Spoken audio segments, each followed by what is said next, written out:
దేవుళ్ళ కంటే పెద్ద స్థానంలో భయంకరమైన ఒక రాక్షసుడు ఉన్నాడు, మీకు తెలుసా? ఆయనే కీర్తిముఖుడు. ఆయన శివుడి యొక్క గణాల్లో ఒక గణాధిపతి.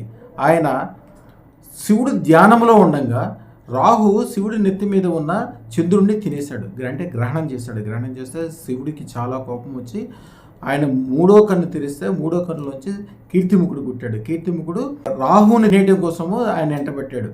ఆయన రాహు భయపడిపోయి వచ్చి శివుడి యొక్క కాళ్ళు పట్టుకొని రక్షించమని కొడితే శివుడు బోళాశంకరుడు రక్షించాడు.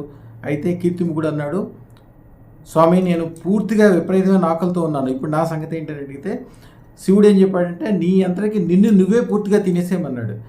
శివుడి యొక్క ఆజ్ఞ పాలిస్తూ శివుడి యొక్క పూర్తి శరీరాన్ని తన యొక్క పూర్తి ఆకారాన్ని తనే తినేశాడు. తినేసిన తర్వాత అప్పుడు శివుడు సంతుష్టపడి నీకు ఒక వరం ఇస్తున్నాను, ఎవరి ఇంటి గృహం పైన ద్వారబంధం మీద నీ ఫోటో కానీ నీకు సంబంధించిన ఆకారం కానీ ఉంటుందో అక్కడ రాహు ప్రవేశించలేడు, ఆ ఇల్లు సుఖ సంపదలతో ఉంటుందని చెప్పి ఆయన ఇచ్చాడు. ఇదే కీర్తిముఖుడు.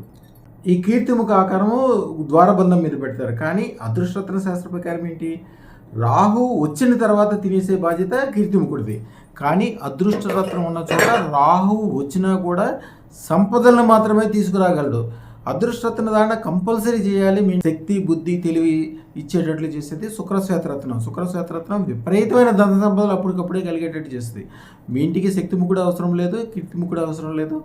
అదృష్టరత్నం ఉన్న చోట మీకు తెలియకుండానే అద్భుతమైన విజయాలు కలుగుతాయి.